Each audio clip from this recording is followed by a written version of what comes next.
I think there's a lot of kindness in the world. It's just not being recorded as much. It's just not being amplified as much. Unfortunately, we're in a situation where virality, people want to go viral for all the wrong reasons. And unfortunately, the power of the technology at the tips of people, the power of the technology we have sort of appeals to our worst our worst habits.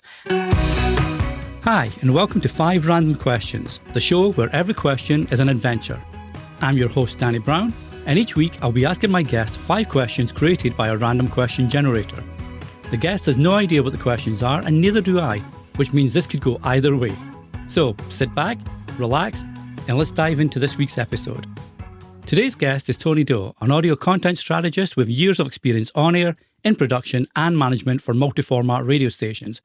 Most recently, at Wazobia 93.7 FM. He also curates, produces and hosts the informative hybrid newsletter stroke podcast Into the Podverse, which explores challenges and opportunities for podcasters from an African perspective. Tony also hosts the Tony Doe podcast with radio podcasters as guests and Up Gunners, a weekly review and tribute to his favourite football team and, in fairness, the only football team that matters, Arsenal. Tony, welcome to the show, mate. How are you doing? Hey, Daddy, thanks. I like how you put that in. The only football club that matters. I agree. Exactly. I mean, yeah, there's lots of football clubs out there, but when it comes to beautiful football, it's only Arsenal. Nah, none like us. None like ours. So how are we doing this fine Saturday morning? Well, Saturday morning where I am. What time is it where you are, mate? It's Saturday evening here. It's 5:40 p.m. I do believe the Portugal match is on, but I just got in from an outing with the family and kids. My son turned 10 during the week, and this was the opportunity to kind of like hang out. And he's also an Arsenal fan, so that's also... and he's keeping tabs on all the players at the Euros. So he's the one giving me updates about how well our players are doing at the Euros. So it's a fascinating time for both of us. It is, and it's always interesting to see how players that come from clubs that had a successful season, how they take that to their national teams. And I know there's a lot of criticism at the moment for Gareth Southgate and the way he's playing Phil Foden out of position. Obviously, he's not Arsenal, he's Man City, but he's playing him out of position, so he's not been as good as he had an awesome season for City. Then you got Declan Rice. He's been asked to do something different with Alexander-Arnold next to him. So yeah, it's interesting to see how that transfers. Yeah, it is. It really is. It's a fascinating watch. I'm not too keen on Gareth Southgate's coaching abilities. I've never been. And I think that with the array of players at his disposal, he really should be doing a bit more and finding out what works, which players actually work. I don't think the Euros is a place you'd start making some funny experiments. And then sometimes I think he listens to the wrong people too. So he really should maybe trust his gut a little more. No. Because sometimes I see some things pundits say, and the next thing he's applying that, it doesn't work. They come back and attack him for it. So I think he really needs to trust himself to know what he should do with the kind of players he has. Well, and they do say, I mean, who would be a football coach, right? Or who'd be a football manager? Because the amount of abuse and suggestions and everything that you get with that, I know you get paid a lot of money, but I think money isn't everything. If that kind of abuse is coming your way, I couldn't do that. True. I agree. It's a difficult job, really. It is. It is. And speaking of difficult jobs, we're going to give you 5 random questions, mate. So I hope you've brought your thinking head on, and we'll get into that. I'm going to bring up my random generator, and we'll have a look at seeing what that is. Okay, so let's bring it up. You ready, Tony? Yes, I am. Okay, let's have a look. Question 1. This is always a good, funny thing to get kicking off. What's the stupidest thing you've done on your own free will?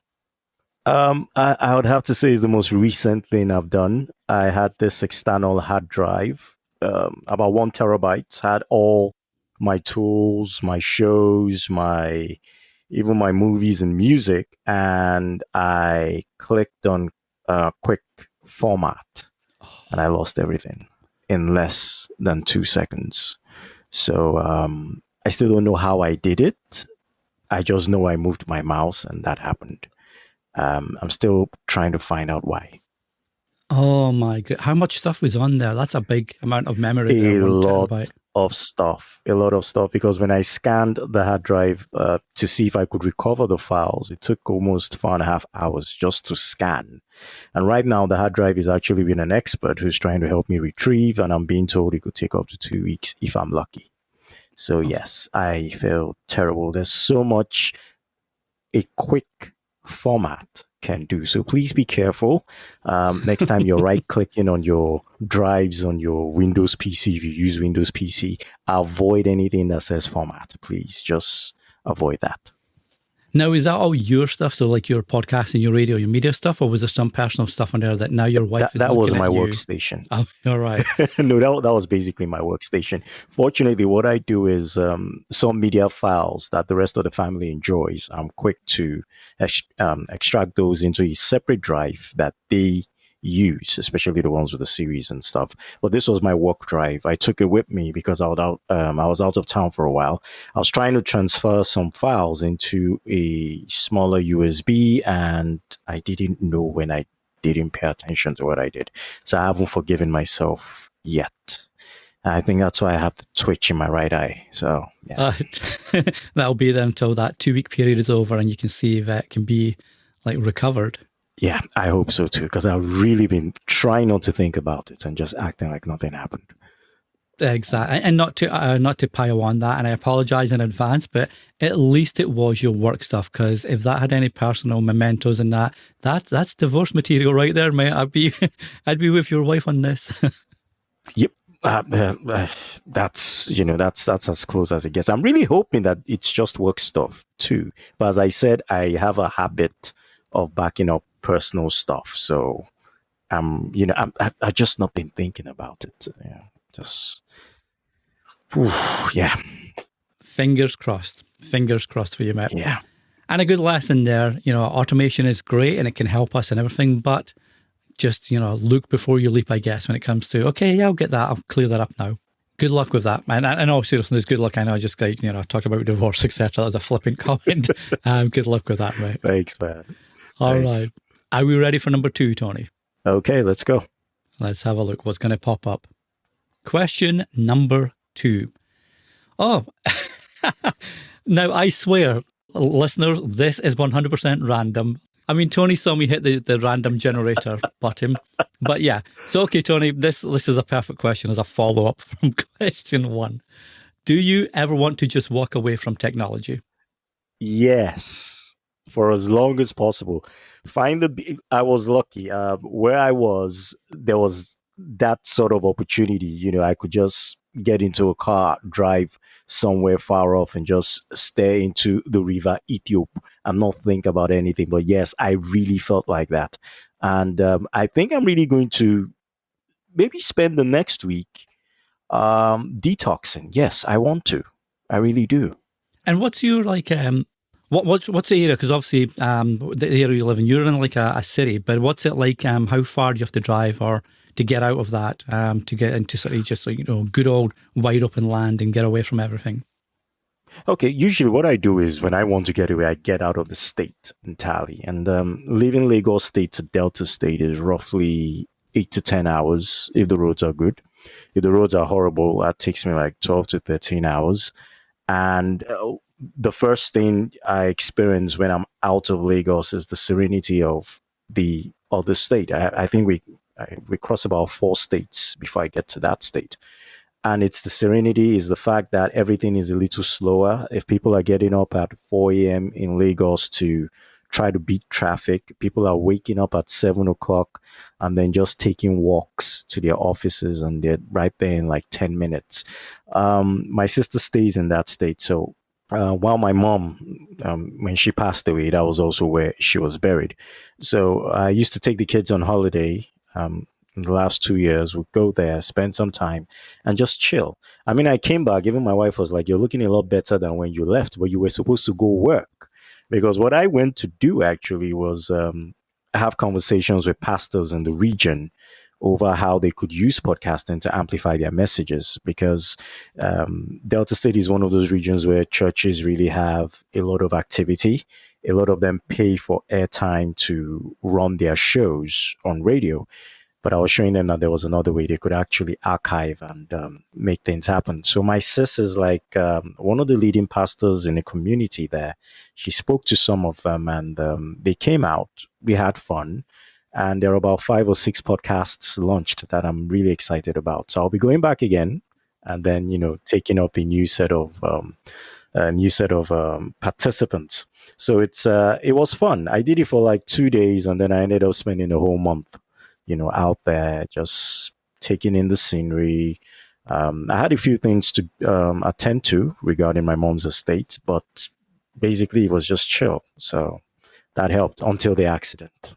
And obviously you mentioned Lagos. That's in Nigeria, correct? For our listeners? Yes, it is. Yes, it is. Southwest Nigeria. So for our listeners that aren't maybe aware of Nigeria, the African ecosystem, you mentioned obviously the scenery, etc. How different is the states that you go to from Lagos, for example? What's the main appeal?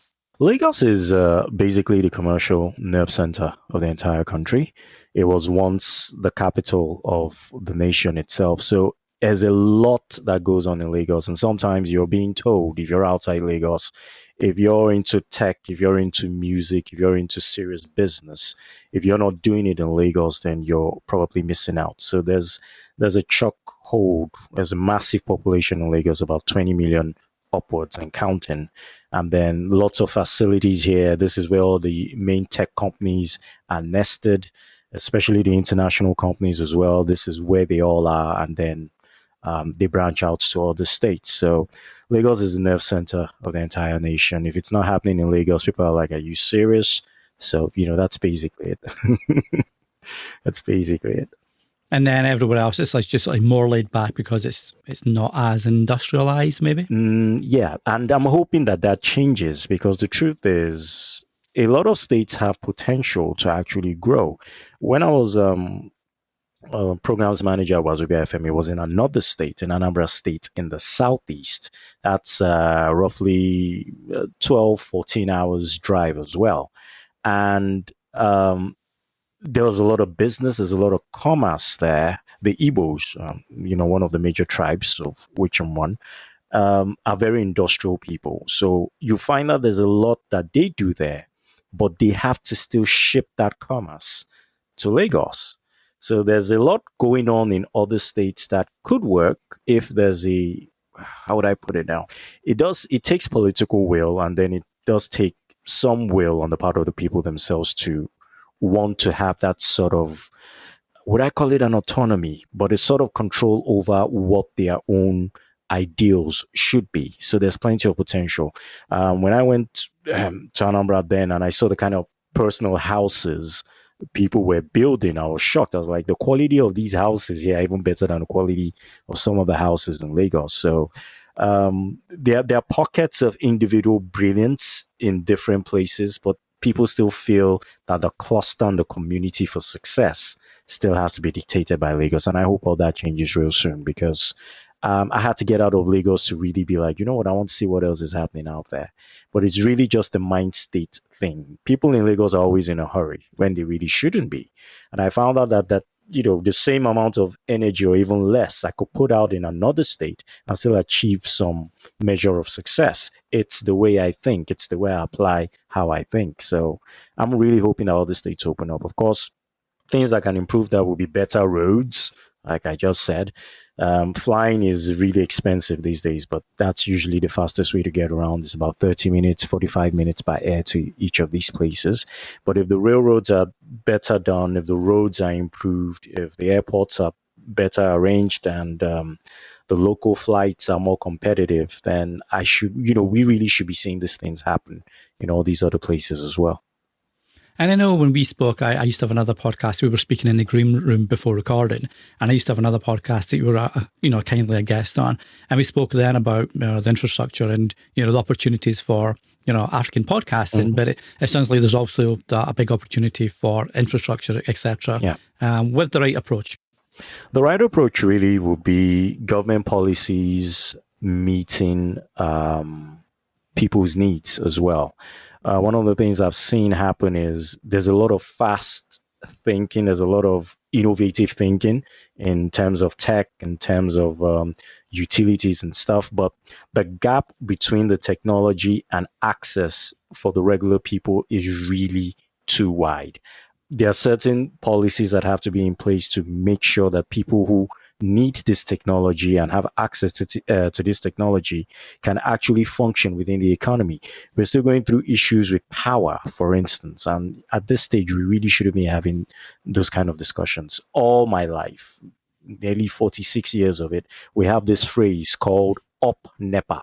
And it's a phrase you make or you scream or you shout when power returns after power has been out for a bit. All my kids know what that phrase is. It's a bit embarrassing these days. Well, maybe power has improved a bit in my neighborhood, but it's also more expensive. So there are a lot of factors, economic, socioeconomic, and government policy wise, that need to find a way to come together and make things work.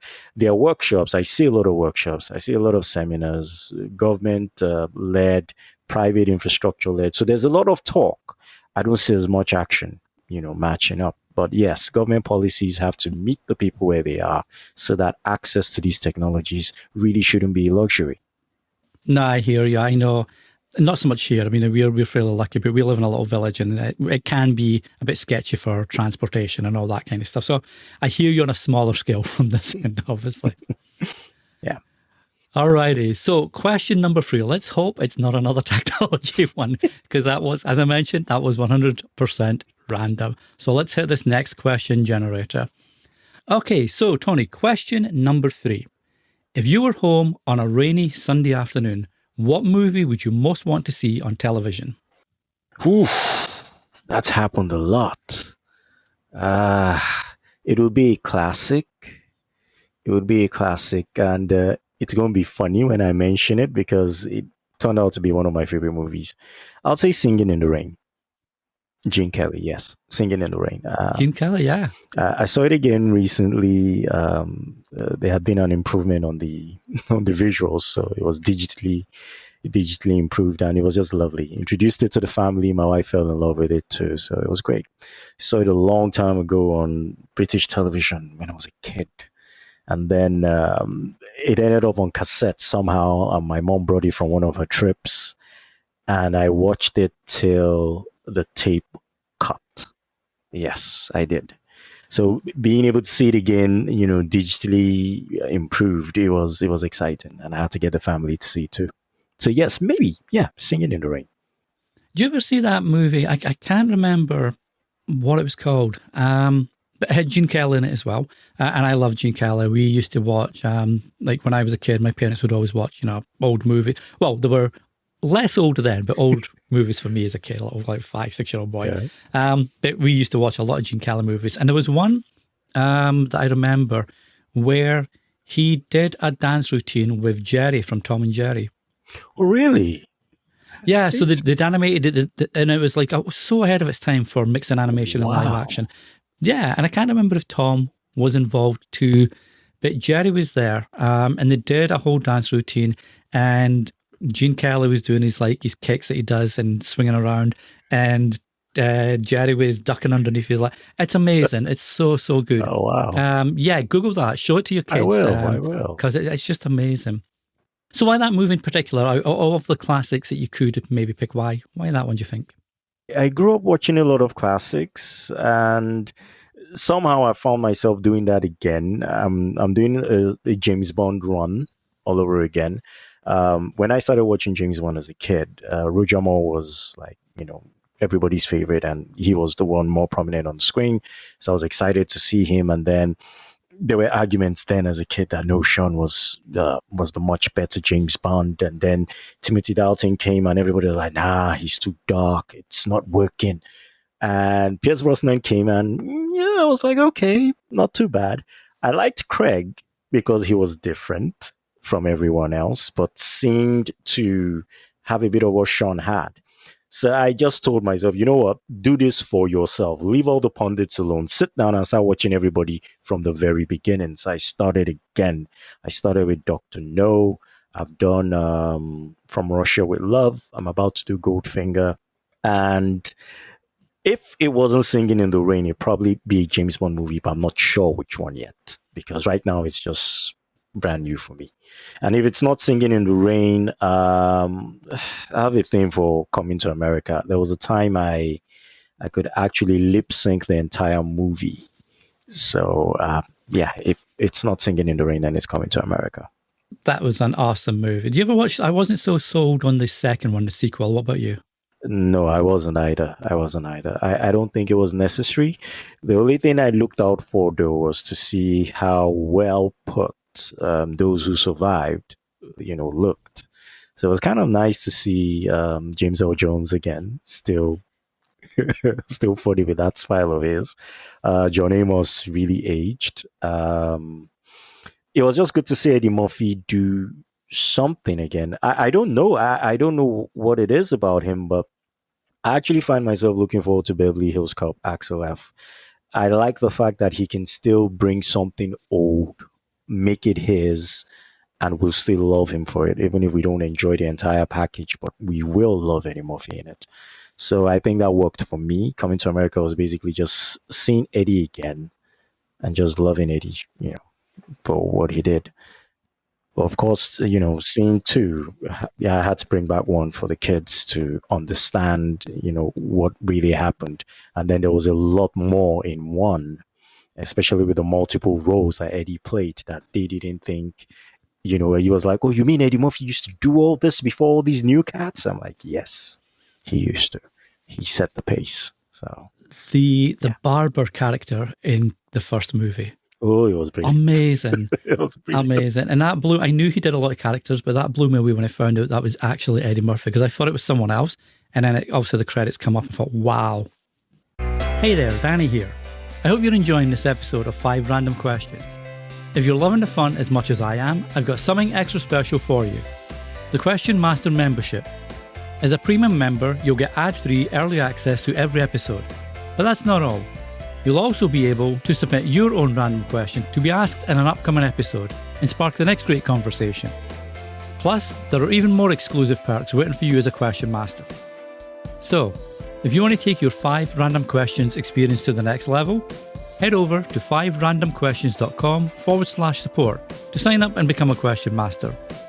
Thanks for supporting the show, and now back to the questions.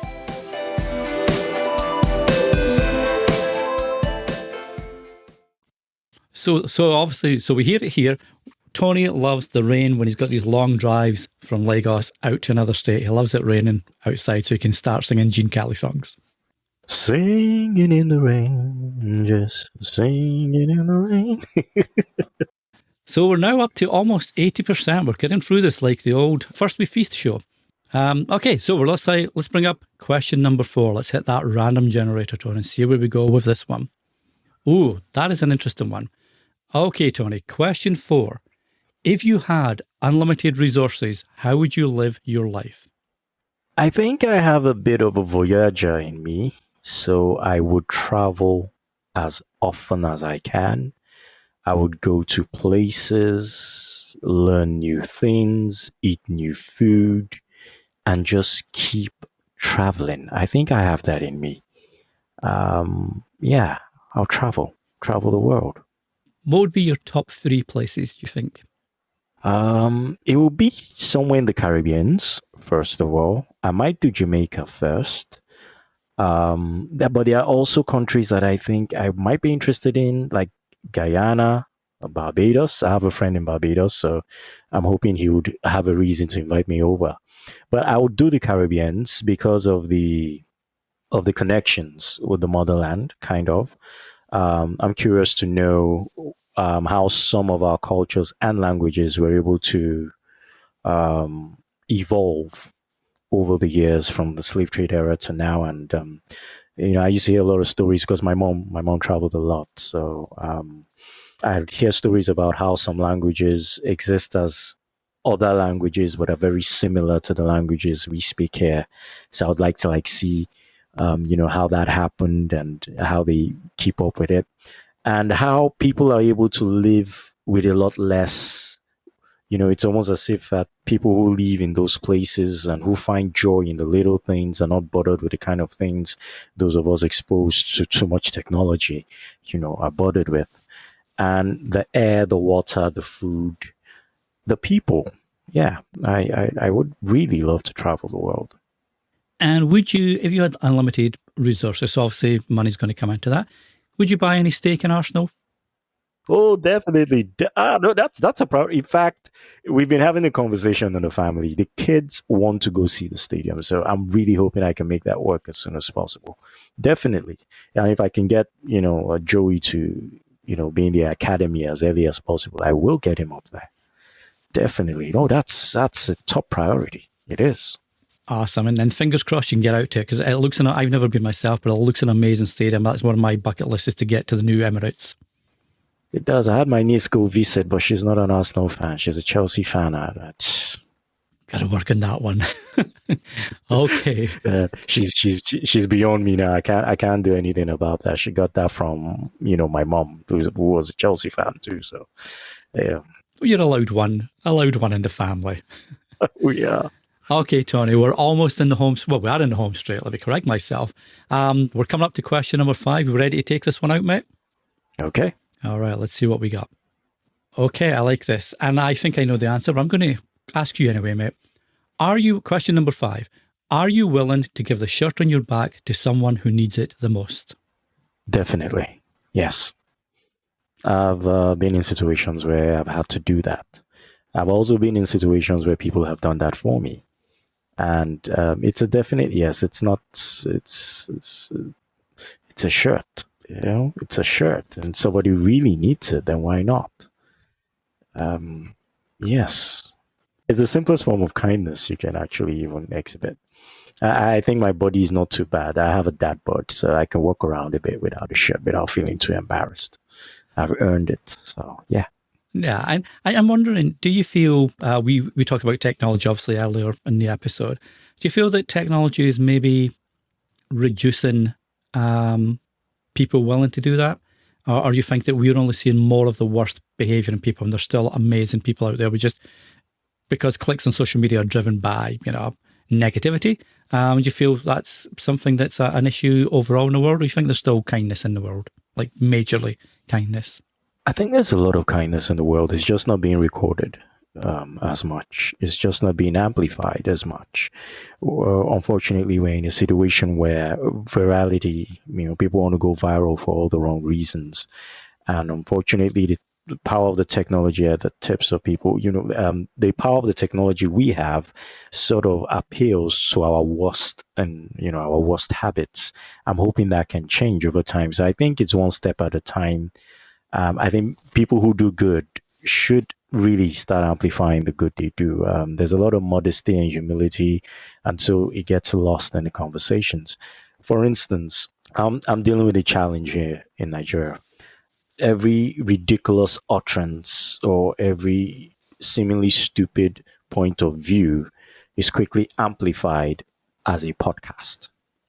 And then we see like 30-second clips of talking heads, so-called influencers, celebrities, making irrational comments. And, people are like, go check out the rest of the episode and all that. And for a lot of people who don't know what podcasting is about, that is their introduction to what podcasting is. So I end up having to encounter people on timelines who are like, oh, podcasts are the worst. We really should do something about the podcasting industry. And I'm like, excuse me. What you saw was a clip of somebody expressing himself or herself, speaking what in their own terms is their truth. The only thing is they did it using a platform, and you discovered that platform via social media, which is a platform on its own. You do recognize that these are the kind of things that the platform you're on chooses to amplify most times. It doesn't mean that represents everything we do in the space. So there's an opportunity for me, and hopefully, some others, if people are willing to listen, to educate on the good things that happen in podcasts. One of the things I enjoy doing with my newsletter is going out of my way to look for stories of people doing incredible things and then talking about them on podcasts. And I want people to know that these are the stories that exist anywhere else in the world. Dave Jackson reacted one of those days where he was like, he doesn't know where Tony finds his stories, but this is the one reason he subscribes to the newsletter. And I felt that. And that's also what I want to do with the local podcasters here. I'm encouraging a lot of them. Don't be afraid to amplify what you're talking about. If it makes sense, let me know too. I will tell the world on your behalf if you're too scared. So, yes, but it's a tool. At the end of the day, technology is a tool. How do you use it? How are we choosing to use it? So, for me, I'm talking to you how many rivers away?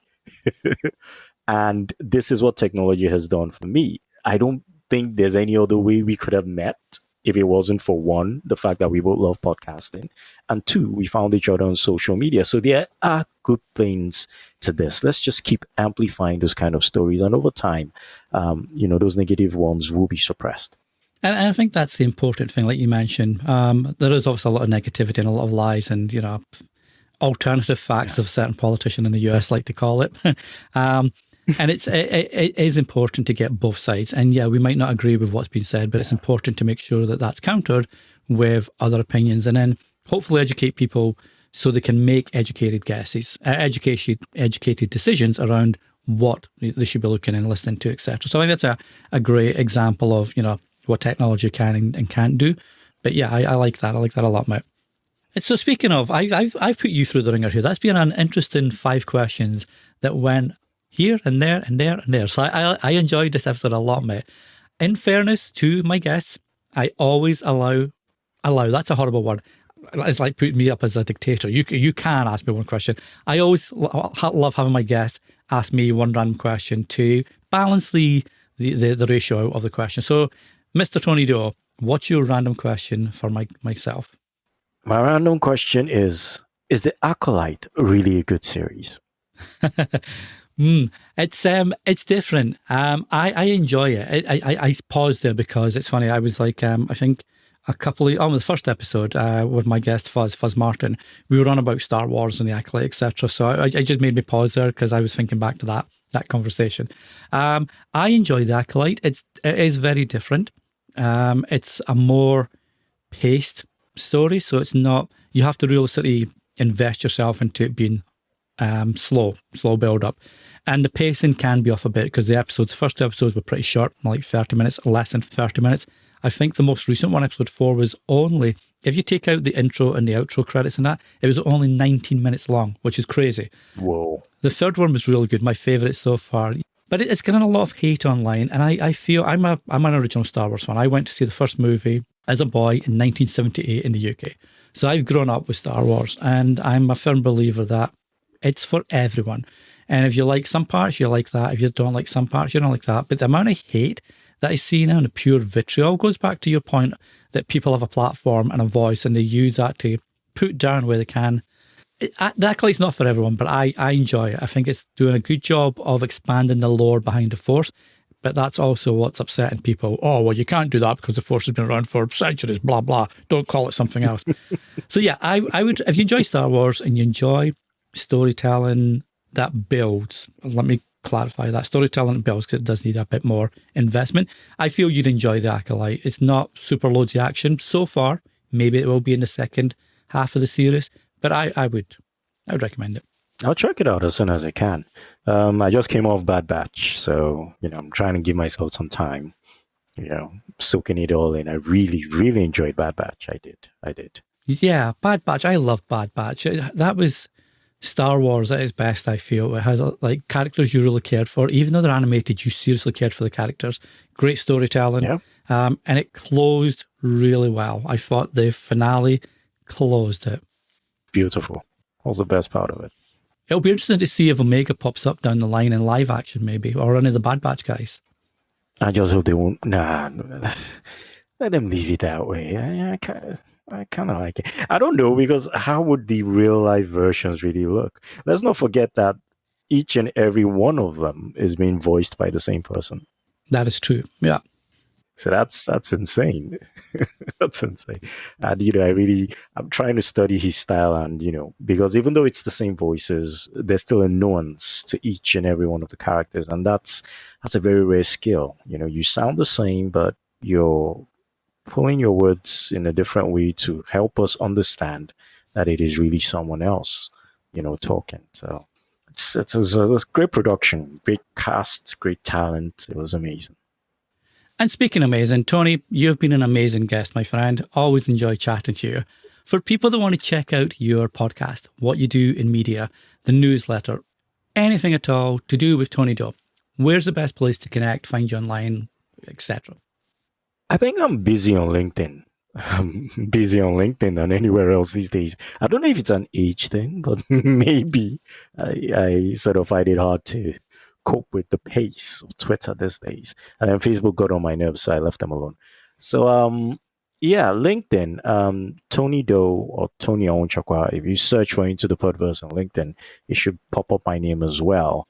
So and the newsletter is Into the Podverse. It's available on Substack. If you type in Into the Podverse with Tony Doe, you will see the podcast pop up. You will see the newsletter pop up as well. So yeah. And then if you subscribe, you join my email list, you'll never miss an episode. You'll never miss an edition of a nicely curated podcast stories, things going on involving innovation, challenges, and opportunities in the podcasting space from an African perspective most times, but we're global now. So, I speak to as many people as I can. And yes, Danny is on the podcast as well. So I'm going to pull up some old episodes during the week to remind people that Danny has popped into the Podverse too.